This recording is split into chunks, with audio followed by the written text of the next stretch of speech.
Welcome to my YouTube friends. ഞാൻ നിങ്ങളോട്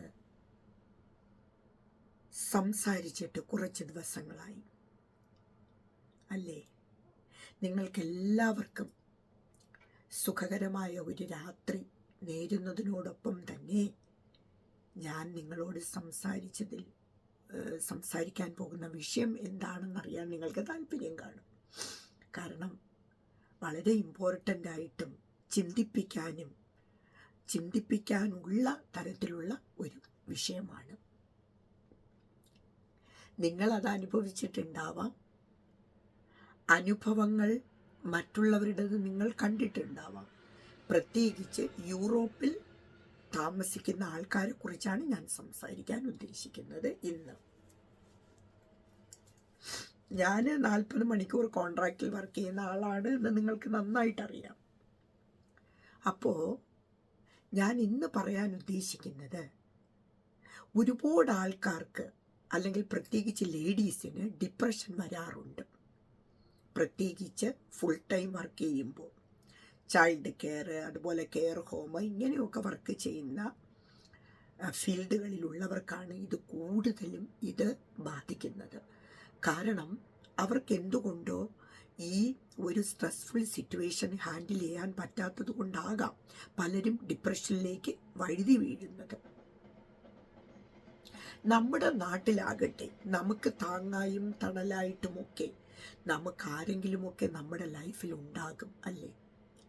അച്ഛൻ, അമ്മ, അല്ലെങ്കിൽ സഹോദരങ്ങൾ, അല്ലെങ്കിൽ അയൽപക്കത്തുകാർ, അല്ലെങ്കിൽ നമ്മുടെ ബന്ധുക്കൾ, ഇവരിൽ ആരെങ്കിലുമൊക്കെ നമുക്ക് എന്തെങ്കിലും ഒരു വിഷമമുണ്ടായാൽ അവരോട് പറയാനും അവർ നമുക്കൊരു സോൾവ് കണ്ടുപിടിച്ച് തരാനും ശ്രമിക്കാറുണ്ട്.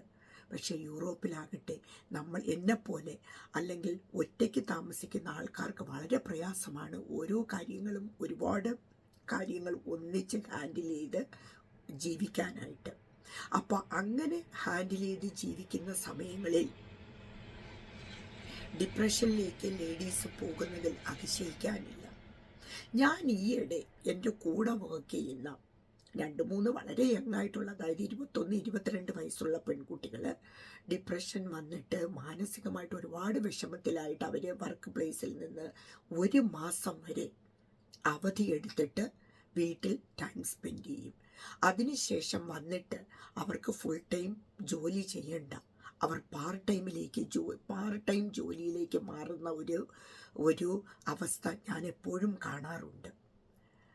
ഞാനപ്പോൾ അവരോട് ചോദിക്കുമ്പോൾ അവർ പറയുന്നത് ഒരുപാട് സ്ട്രെസ്സാണ് ലൈഫും, അതുപോലെ തന്നെ അവർക്ക് പൈസ ഉണ്ടാക്കണം, യങ് ഏജിൽ തന്നെ ഒറ്റയ്ക്ക് ജീവിക്കണം, ഒറ്റയ്ക്ക് ജീവിതം കൊണ്ടുപോകേണ്ടതിൻ്റെ ആ ഒരു സ്ട്രെസ്സ് നമുക്ക് പറഞ്ഞാൽ മനസ്സിലാകില്ല. പ്രത്യേകിച്ച് നമ്മുടെ നാട്ടിലുള്ള കുട്ടികൾക്കാകട്ടെ അപ്പനും അമ്മയും കൊടുക്കുന്നു, അപ്പനും അമ്മയും അവരെ സംരക്ഷിക്കുന്നു, അവരെ പോറ്റുന്നു. പക്ഷെ ഈ ഒരു സംരക്ഷണം യൂറോപ്പിൽ കിട്ടിയെന്ന് വരില്ല. അപ്പോൾ അവർ അനുഭവിക്കുന്ന ഈ മാനസിക വ്യഥ അതെങ്ങനെ നമുക്ക് കരകയറ്റാം എന്നത് ഞാൻ പലപ്പോഴും ചിന്തിക്കാറുണ്ട്. അവരൊരുപാട്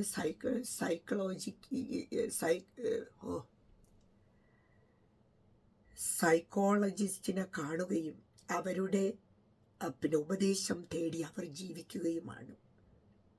അത് എത്രത്തോളം സക്സസ്ഫുൾ ആകും എന്നത് നമുക്ക് കണ്ടു തന്നെ അറിയണം.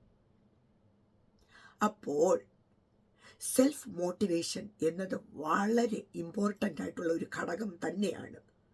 ഞാൻ സെൽഫായിട്ട് മോട്ടിവേറ്റ് ചെയ്യുന്നത്, ഞാൻ മീഡിയയിൽ പെർഫോം ചെയ്യുന്നു, അതിലിപ്പോൾ ഡാൻസ് ആകട്ടെ, പിന്നെ പാട്ടാകട്ടെ, അല്ലെങ്കിൽ അത് ചിരിപ്പിക്കുന്ന ഒരു കണ്ടൻ്റ് ആകട്ടെ, അതിൽ ഞാൻ സന്തോഷം കണ്ടെത്തി ഞാൻ എൻ്റെ ഭാഷ ഉപയോഗിച്ചുകൊണ്ട് സെൽഫ് മോട്ടിവേറ്റ് ആകാനായിട്ട് ഞാൻ പലപ്പോഴും ശ്രമിക്കാറുണ്ട്. ഇല്ലെങ്കിൽ നമ്മൾ ഡിപ്രഷനിലേക്ക് പോവുകയും അത് നമ്മുടെ ആരോഗ്യത്തെ വല്ലാതെ ബാധിക്കുകയും ചെയ്യും. നിങ്ങൾക്ക് തോന്നും എനിക്ക് മീഡിയയിലൊന്നും വലിയ താല്പര്യമില്ല എങ്കിൽ നിങ്ങൾക്ക് ഇഷ്ടമുള്ള കാര്യങ്ങൾ ചെയ്ത് നിങ്ങളുടെ ജീവിതത്തെ സന്തോഷിപ്പിക്കാൻ നിങ്ങൾ ശ്രമിക്കണം. ഇല്ലാത്ത പക്ഷം നമുക്ക് ജോലി ചെയ്യാൻ പറ്റില്ല. നല്ലൊരു ആരോഗ്യമുള്ള ഒരു ശരീരമുണ്ടെങ്കിൽ മാത്രമേ ആ ഒരു ആരോഗ്യമുള്ള ഒരു മനസ്സുണ്ടാവുള്ളൂ. ആരോഗ്യമുള്ള ഒരു മനസ്സുണ്ടെങ്കിൽ മാത്രമേ നമുക്ക് വർക്ക് ചെയ്യാനും പറ്റുള്ളൂ, അല്ലേ? അപ്പോൾ ഞാൻ ഈ ഒരു സന്ദേശം നിങ്ങൾക്ക് തരുന്നത്, എന്നെപ്പോലെ ഒരുപാട് ലേഡീസ് ഡിവോഴ്സി ആയിട്ടുള്ളവരാകാം, ഒറ്റയ്ക്ക് താമസിക്കുന്നവർ, യൂറോപ്പിൽ ഒരുപാട് ലേഡീസ് താമസിക്കുന്നുണ്ട്, അല്ലേ? അവർക്ക് സ്ട്രോങ് ആയിട്ട് ഞാൻ കൊടുക്കുന്ന ഒരു ഉപദേശം എന്ന് പറയുന്നത്, നിങ്ങളെ തന്നെ സന്തോഷിപ്പിക്കാൻ ശ്രമിക്കുക. നിങ്ങൾക്ക് എന്താണ് സന്തോഷം തരുന്നത് അത് നിങ്ങൾ ചെയ്യുക തന്നെ വേണം. ഇല്ലെങ്കിൽ നിങ്ങൾ ഡിപ്രഷനിലേക്ക് പോകും എന്നതിന് യാതൊരു സംശയവും വേണ്ട. അങ്ങനെ പോയി കഴിഞ്ഞാൽ നമ്മുടെ മാനസിക നില മാറും. അതുപോലെ നമുക്കൊന്നിലും ശ്രദ്ധ കേന്ദ്രീകരിക്കാൻ പറ്റില്ല. അങ്ങനെ വന്നു കഴിഞ്ഞാൽ നമ്മുടെ ജീവിതം എവിടെ നിൽക്കും എന്ന് ചിന്തിക്കേണ്ടതായിട്ടുണ്ട്. പ്രത്യേകിച്ച് ലേഡീസ് ഒരു പ്രായം കഴിയുമ്പോൾ നമുക്ക് പണ്ടത്തെ യങ് സ്റ്റേജിൽ ചെയ്തിരുന്ന പോലെ ജോലിയൊന്നും ചെയ്യാൻ പറ്റണമെന്നില്ല, അല്ലേ? നമ്മുടെ ഓർമ്മശക്തി, നമ്മുടെ ആരോഗ്യം, നമ്മുടെ ആ ഒരു പ്രസരിപ്പ് അതൊക്കെ നഷ്ടപ്പെടുന്ന ഒരു സാഹചര്യത്തിലും നമ്മൾ കഠിനമായി അധ്വാനിക്കുക എന്നത് യൂറോപ്പ് പോലുള്ള ഒരു സ്ഥലത്ത് വളരെയധികം പാടുള്ള ഒരു സംഭവം തന്നെയാണ്.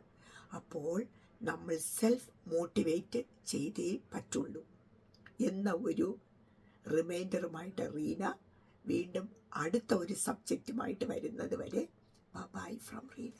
Love you all. ബൈ.